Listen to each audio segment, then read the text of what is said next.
So some interesting reaction from MAGA world to our encouragement and involvement in Israel's attacks and war with Iran. Steve Bannon, who has been obviously very opposed to us getting involved in this way, had a lot to say. Let's go ahead and take a listen to a little of that. You either got it. If you're going to go alone, you can take care of your deal or not. You don't need us. Decide to go alone. Decide to reject it. No, we don't need you. We're going to go it alone. And the go it alone lasts about 6 hours. Not only do they want them defense, they want us to go on offense. But don't set it up that we're going to get wrapped up in this thing in the first day. And now people want us to go on offense into bombing runs on this. And Mike Pompeo sitting there going, everybody in the Gulf region is so excited. Is that your paymasters in Qatar, Pompeo, that you took the money from? Is that your paymasters in Qatar are telling you this? What I know is that we weren't asked to come. People went on this by themselves. They made a conscious decision to do it themselves. And if you want to do it yourselves, then do it yourselves. All of a sudden, we got to come in and defend that? And what planet? And I'm not worried. People say, oh, it's going to tear MAGA apart. No, it is not going to tear MAGA apart at all. We may have needed to do this, to decide who's really America first and who's still a neocon. Who's still a neocon. And if I'm hurting your feelings, I'm sorry. Your feelings are going to have to get hurt. All of you boomers skipping around right now, what happened in Iraq? We were lied to. What happened in Iraq, the law of unintended consequences. Weapons that are being used today have a degree of precision that no one ever dreamt of in a prior conflict. The bombing, designed to shock and awe Iraq's military, centered on Baghdad, but also struck key targets in Mosul and Kirkuk in the north and Basra in the south. We successfully accomplished our mission. We did everything that we set out to do. Everybody's back safe and sound. All targets are designed to undermine the regime of Iraqi President Saddam Hussein and to convince his generals to turn on him or at least surrender. So you got Bannon say, we're finding out. Steve Bannon. Yeah, we're going to find out who's America first and who are the neocons. It looks very much like Donald Trump is in the neocon camp. Here's the issue, is this whole America first thing. It actually gets to the next part. I've been wanting to go off on this. Let's put it up there on the screen. Trump says, quote, I decide what America first means. For those people who say they want peace, you can't have peace if Iran has a nuclear weapon. So for all of those wonderful people who don't want anything to do about Iran having a nuclear weapon, that's not peace. But really, it's the hubris of the so quote. Much bullshit packed into those lines. I decide what America first means. And actually, this is a key test. Dave made a prediction. I didn't want to get into it at the time, where he was like, MAGA is going to turn on Trump. I'm like, no, I don't think so, actually. Look, I mean, here's the truth, is that the vast majority of the American people are propagandized to an insane degree on war. Let's look back to 2003. The propaganda worked, okay? America did not turn on the Iraq war since mid-2005 until people were dying in the streets and the Basra Mosque and all of that were going off. Those of us who were opposed to it from the beginning were considered traitors. Traitors. Yeah. Okay, it took years for this to happen. And similar here. I mean, look, it is factually incorrect. America First is a movement that goes back all the way to the 1920s. It is literally not invented by Trump, but operationally it is. Let's be honest. And that's part of why everyone's like, oh, we get to decide what's true. There's no such thing, okay? And this also gets to the whole idea of like Trump is pro-war or pro-peace. It's like he's neither. He is just this manipulatable figure, and there are factions within his movement and his coalition, some of which is varying on top or not, and Trump at different times gets to go along. His kind of amorphousness is actually a strength because it kind of convinces both sides that he is one of them. He both convinced the pro-Israel neocons and the anti-war people, at least libertarians like Dave Smith on our show, to vote for him, right? That's actually a political strength in politics. But now, whenever it comes down to it, what he's really telling us is he's the person who decides because all of his political information says they will follow me. I think he's right. And Steve Bannon, in a way, intuits how correct that is by saying to all you boomers switching around on cable news, like, you are being sold a lie. But I don't know if that's enough to remind them because the force of the propaganda is immense. I mean, I watch CNN and I see a former IDF spokesperson who is analyzing the war. Right. I see Scott Jennings, the Mr. MAGA, in a fucking bunker in Jerusalem telling Trump to go and bomb Iran. Mr. MAGA on CNN. That's CNN, not to mention Fox. I go on Fox, I see one segment of a guy being like, hey, it's not such a good idea, from my friends over at the American Conservative. 9 out of 10 guesses, all these former generals, former Bush guys, Ari Fleischer, the guy who, you know, was the press secretary during the war in Iraq. That's who is being mainlined into their blood. And they've already been, you know, so conditioned because of the anti-Semitism campaign of the last 2 years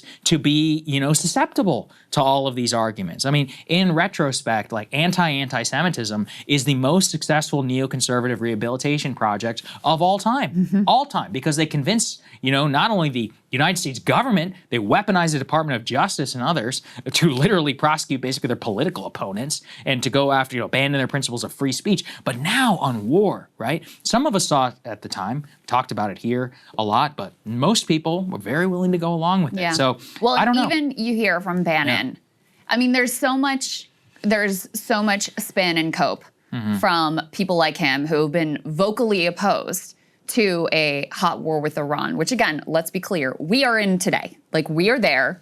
Donald Trump made the decision. He is the decider at the top of the food chain. Used the negotiations as a ruse to create the conditions for Israel to launch a surprise attack, supply the munitions, provided the defense. Like, we are in this thing. And even for him and others who have been vocally critical of that possible direction, you know, they have to pretend like, oh, maybe Trump didn't know this was going to happen, and to not direct fire directly at him and criticize him directly for his choice to destroy his own diplomatic negotiations and throw in with the Israelis and their desire for a regime change war. I mean, that's where we are. And so I think you're right, Saagar. Like, I think Steve Bannon is a very astute political actor, and he knows that you can't actually, on the right, in the MAGA coalition, you cannot actually directly criticize Donald Trump. I already know. Dave earlier on our show said Trump should be impeached. I mean, I love Dave. And if I was advising him on his influence in the Republican Party, I'd be like, you shouldn't do that. But I don't think he's interested in his influence in the Republican Party. That's the point. That's what we're dealing with. Me and Dave, we don't give a shit, okay? Whatever. I'm just going to say whatever I want. I burned all the bridges that I have in Washington. Dave, you know, he's a guy who says what he thinks. That's great. But for these people, if you want to preserve your influence, all it takes is one critical comment of Trump. And as evidence of that, you look at what Trump says about Tucker Carlson. I mean, look, Tucker has been one of the most vociferous supporters, he was sitting next to Trump at the RNC. Of Trump. I mean, he helped get J.D. Vance on the ticket, right? JD Vance on the ticket. I mean, this guy, nobody's taken more bullets for Trump than Tucker. And when Tucker has the temerity to say Trump is complicit with Israel's war on Iran, that we should cut Iran off, Trump immediately disregards him, basically hits back and says, I'm the person, not you, Tucker. So it's like even just a single critical comment is enough. And that's the thing is, what did he say? Tucker, in a newsletter, we can put that, by the way, E3 up on the screen, you know, these are basic right-wing comments. He just says, all we have to do is cut off Israel. He said we should drop Israel and we should have no involvement in this, and that Trump is complicit. Kind of, you know, muted, if you ask me, in terms of what should be called for here in terms of even that, not enough. Yeah. And now what do I see this morning? Laura Loomer. Tucker Carlson is a MAGA faker. You know, they're turning. You know, the machine is working already. You know, Mark Levin says Tucker Carlson is a Qatari asset. Because, why? Because he interviewed the the king of Qatar, the emir of Qatar. So one of these idiots actually, you know, you'll love this. They accused me of being agent of Qatar. What you want to tell me what I've been saying about Qatar here for the last 5 years? That'd be news to the Qatari government, who hates my guts. But it's hilarious. Yeah. Like the way that this all works. I was taking a look at, you know, Marjorie Taylor Greene put out this long post that she's getting like a lot of credit for, you know, as being like anti-war, and even the lefties giving her credit for this. Guess what word doesn't appear in this like long ass screed once? It can't. Trump. Yeah. I mean, and that's the thing. It's like, if you're going to pretend like the commander in chief who, blew up his own negotiations to do this for Israel and continues to ship the weapons and continues to go along and celebrate the impact, et cetera. If you're going to pretend like he's not involved, like you're just not, no one's going to give you any credence. That lacks any sort of credibility or honesty. So again, that just shows you these are political actors. They're responding to their perception, correct perception of the political landscape. And so, no, they're not going to turn on Trump. They'll find some cope. They'll find some justification. They'll distract with some culture war thing, whatever. Try not to talk about it.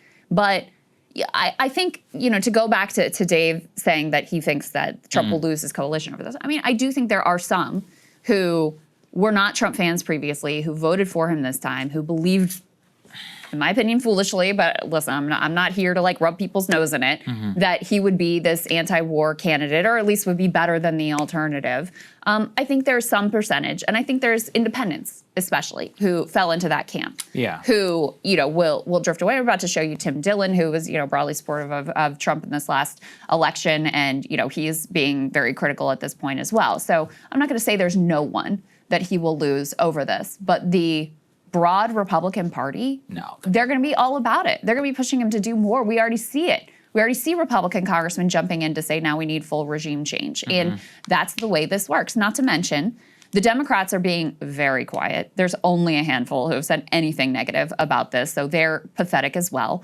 The mainstream media, they're always horny for war. This is the most bipartisan of bipartisan consensus. And to your point, Saagar, there has not been a big propaganda buildup to this war with Iran in the near term. We didn't have, these big presentations of here's how close they are to break out, and oh my God, we have to, do something right now. We didn't have that, but we have how many decades of propaganda that has been sold to the American people about how they're such bad guys and we can't let them get a weapon and we have to do something and they're a rogue regime. And so all of that is very baked into your normie American psyche.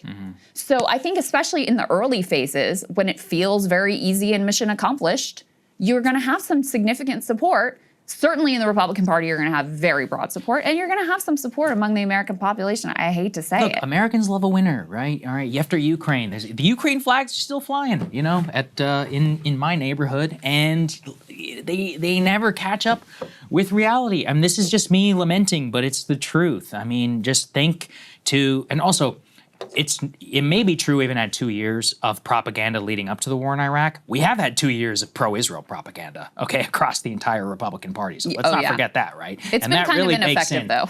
Yes and no, maybe at a younger level. But I don't think that the Israelis crying about their civilian casualties, I don't think that's really landing with people at this point, given what we've all seen on our timelines but all of this Iran, months. I don't know. I have found a real reluctance among the American people to accept tenets of realism, because it does admit, it requires admitting moral ambiguity. For me to be able to say these things, Saddam was a bad guy. And I'm going to be honest, it would be better off today if he were still in power. Gaddafi, no one's saying he's a good dude. Right. Preferable to the outcome. Assad, he murdered hundreds of thousands of people. We would be better off today if Bashar al-Assad was in power instead of freaking al-Qaeda, okay? I mean, I could go down the list. And same here with the mullahs. I don't think the mullahs are great people, or the Iranian people are prospering in Islamic freedom or any of this stuff. But I do know, based on that track record, that it rarely works out. What? Mubarak, how did that happen? Oh, Muslim Brotherhood gets itself elected. Now Sisi's probably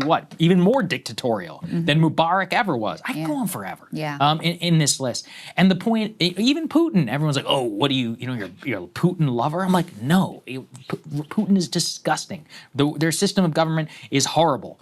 But, you can acknowledge there's some moral ambiguity here. Americans don't like that. There's this 1980s, Cold War, Bruce Willis, evil empire stuff that's just been mainlined into their blood, especially if they're boomers. Younger people get it, but that's another thing about influence. My only hope is remember Keith Olbermann? I hate Keith Olbermann, but his rise was very important at the time. Right. He was the only guy. He was the anti-Iraq war guy. He gave the voice to the people who hated the war in Iraq. And so this is actually a good moment, hopefully, for independent media, those who are not bought by, by the Israelis, like Dave Rubin or any of these other folks. But, for the rest of us, for at least with the platform of the internet and more, just like the blogosphere in 06, that's where Glenn came from. That's where a lot of stars, anti-war stars, originally got their start. So that's my only hope, is that I do know at least that the people eventually, hopefully, will be on our side.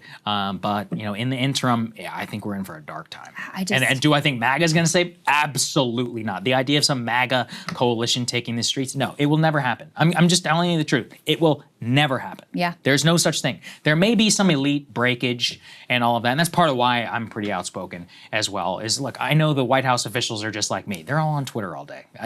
They see it, and so if you get in their head a little bit, that's good. But I'm not naive. I don't think there will be some grand march against Donald Trump. They'll go along. They always do. They will. They'll find some way to rationalize. They'll find some way to cope. And so, in the short term, I think unfortunately, I think there will be public willingness among a good percentage of the population to give another Middle Eastern war a chance. But as we get dragged further and further in, I think that will curdle incredibly quickly. And I think it will, I think his presidency will be all but destroyed. Of course, I guess for me, that's kind of a silver lining. But, I think that's inexorably where we are headed. And, for a country, look, here we are, declining empire, can't even put on a decent, military parade, apparently. Yeah, I'm going to react to that. Friggin' squeaky tanks, embarrassing shit.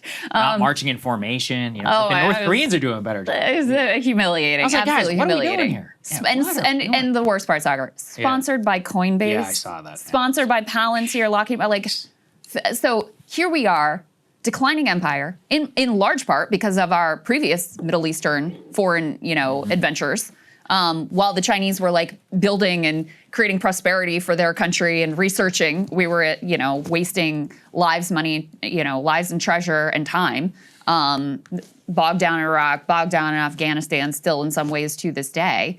And so here we are, set to embark on an even more insane, wild, disastrous, morally horrific adventure in Iran, a vastly larger country with vastly more military resources, and which is also not, by the way, Iraq was sort of like a fake country that is arbitrarily drawn. Iran has this is a proud nation with a long, ancient history, and we think we can just go in there and do what we want to, whatever we want to do, and mold it in our image, et cetera. I mean, it's just